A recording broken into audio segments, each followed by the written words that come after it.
Hi, hello, thank you so much for joining me. I hope you're having a really good day.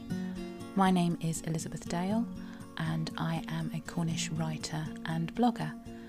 For those of you who have never read any of my stuff, I would really love it if you would pop over and take a look at the Cornish Bird blog, where you will find loads of stories all about Cornwall and its history. But this is not my blog, this is my brand new podcast. So you might be wondering, why am I here? Well, I'm not entirely sure just as yet, but as I explained in my first podcast, I wanted a different way to communicate with you guys, a different way of telling stories about Cornwall, and just a different way of connecting, really.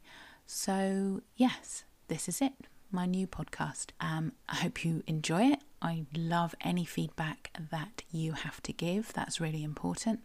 So yes, what are we going to talk about today? Well, today I thought I'd do something a little bit different. I thought I would try and explain to you, and perhaps to myself, how I have ended up in this situation. Why do I spend 90% of my time reading and writing about Cornwall?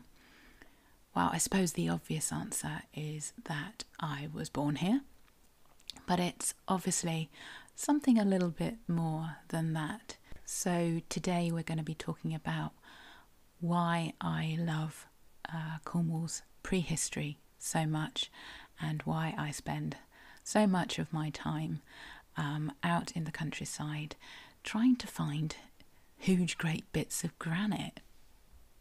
So you may or may not know that I was born on a farm, and the house that I live in now, 5 generations of us have lived in the same house. So I feel very much connected to the place where I still live now. And the other huge influence on my life has been my father. I blame him, it's all his fault. No, in all seriousness, growing up on a farm was, as you would imagine, pretty idyllic. We all had our own jobs to do, but apart from that, I had a massive amount of freedom to just roam around and make camps and tree houses and all that kind of stuff.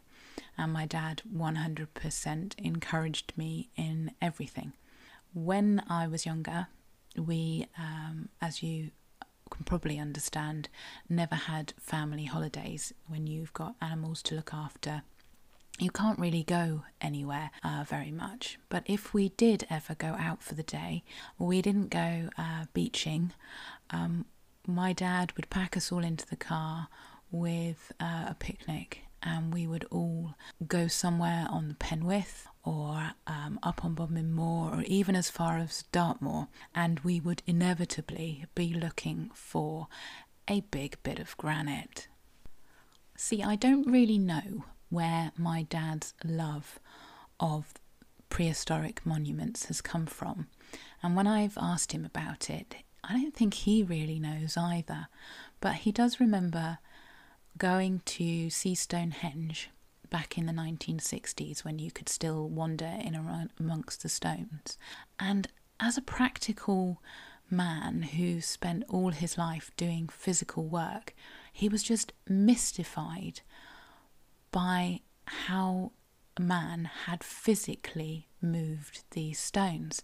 So when he looks at them in a very different way, I think. Not in a mystical way, but in a, like I say, a very, very practical way. How did they move that big stone from A to B? So I think it's pretty fair to say that my love for local history, Cornish history, has been born out of his fascination for Cornwall's ancient monuments. Because when you start visiting these places, you hear all the myths and legends that surround them. So when I first went to the Merry Maidens as a little girl, the idea that these were young girls that had been turned to stone for dancing on a Sunday was something that just embedded itself in my brain. And I loved the adventure of it too. Back in the early 90s, when I was going out with my dad to these sites, a lot of them weren't very well maintained, weren't really being looked after that well, and certainly really weren't getting any tourists visiting them. So it felt like you were a bit of an explorer, wading through the undergrowth trying to find some great big stone. And I guess the other thing is as well, growing up in a house where I was quite literally surrounded by other people's objects. And what I mean by that is we inherited generations of books and furniture and crockery. So growing up surrounded by great auntie whatchamacallits whatever means that I have this innate desire to find connection with the past, and the ancient monuments in Cornwall are really the ultimate example of that. And I just love standing there and looking at them and trying to imagine and find that connection with the people that erected them. So back to my dad. In the summer of 1999, I spent a whole day with my father going around the Penwith, specifically looking at the standing stones, and we admired their shape and their size, and of course tried to estimate how much they weighed. And we did this for a very specific reason, because my dad had decided that he wanted to erect his very own standing stone. Now the idea was that it was to mark the millennium, but I have a feeling that it might have been something a little bit more than that. But anyway, after our day out, he started going from one local granite quarry to another, looking for the perfect stone, because he didn't want just any old stone. He wanted a piece of granite that looked as natural as possible, didn't have any drill marks in it, didn't have any signs of being handled by machinery. And he would tell the local quarrymen, what he was looking for. And I'm sure they actually thought he was a bit nuts. But in the end, he did find the perfect stone, and he had it delivered to the farm. Now, unfortunately, that's where the authenticness of the standing stone on our farm ends, because we did not use oxen or rollers or dozens and dozens of men to drag the stone into place. We used a tractor and a big digger.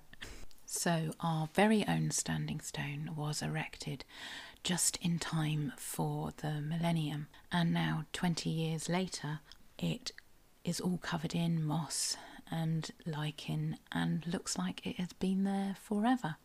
It stands about 6 feet high, and there is one issue with it which is actually quite amusing.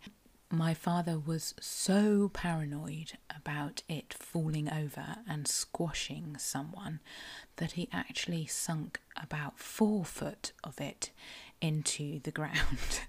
So it could have been a great deal higher, but one thing is for sure, that stone is not falling over anytime soon.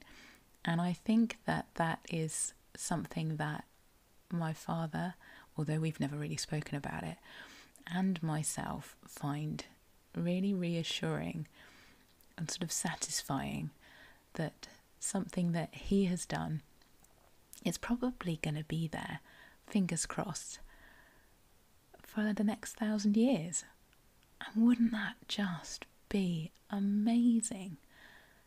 And that kind of brings me full circle back to thinking about how our ancestors saw these stones. Did they have any concept of how long that they were going to stand there? Did it even factor into their thinking that it might be there for 1,000, 2,000, 4,000 years after they saw it erected? So I hope you have enjoyed me telling you a little bit about how I became so interested in Cornwall's prehistory. And I suppose you could say that the prehistory was like my gateway drug into all things to do with Cornwall's past, really, from our ancient kings to our fishing and mining industries and our folklore. I'm just interested in it all, and there are so many inspirations for stories.